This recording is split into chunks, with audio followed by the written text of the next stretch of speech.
Hey guys, Kate Kennedy here with a layout for the Blitsy creative team. Today I wanted to focus on some hidden journaling.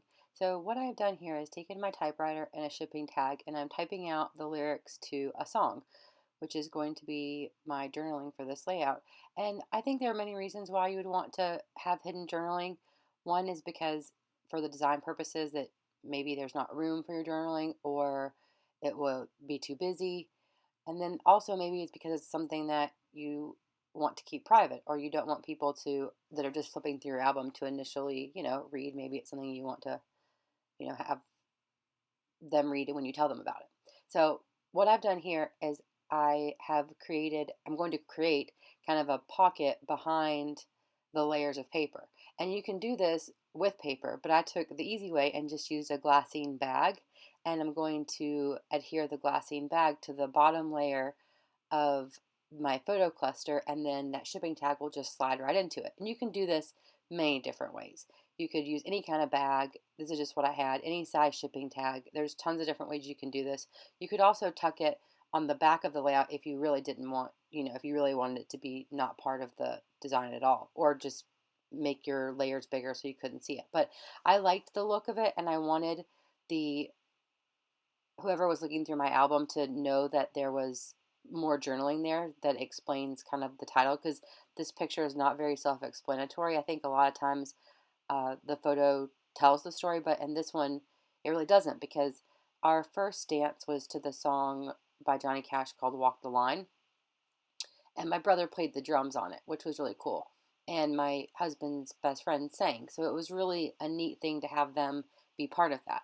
So I'm using these sort of transparent acrylic or plastic lettering stickers or lettering pieces from Pink Paisley, and they don't have any sticky on them, and I didn't want the adhesive to show, so I just used the Xyron sticker maker, and it's perfect. You're not going to be able to see any adhesive on the back of them, which is really cool. And I just used my little bone folder there to kind of burnish, is that the word? Burnish it to make sure that when I peeled this away, I got all of the sticky off around it, and there wasn't any left on the around the letters. So this is a really simple composition for a layout, and I think it's a great kind of go-to design because you can do many different things with it.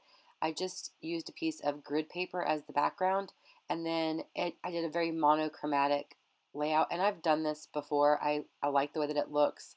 I think it's cool with a black and white picture. So I just used some gray pattern paper and then some layers of black and white pattern paper. And I'm going to add a few strips to the bottom of the layout just to kind of bring in a little bit more pattern. And then I'm going to embellish it with a bunch of puffy stars and hearts and just fun little things. But what I really wanted to focus on in this layout is the hidden journaling. And I just think that it's a really fun thing to do. Sometimes I feel like, oh, I don't like my handwriting that much, and I don't really want it to be, part of a layout sometimes.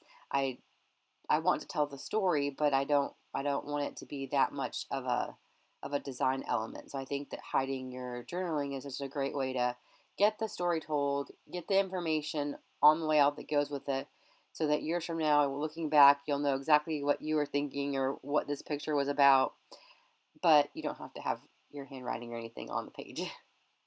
So like I said, I'm just going to finish up embellishing this, and I just went through my stash and pulled some things that were black and white and gray and just added little bits and bobs everywhere. So that is pretty much going to finish up the composition of this layout. Thanks guys so much for watching, and I would love to hear how you tell your story on your layouts. Do you journal directly on them? Do you type it up and use it as part of the design? Do you hide your journaling? Thanks again, and I'll see you guys real soon. Bye.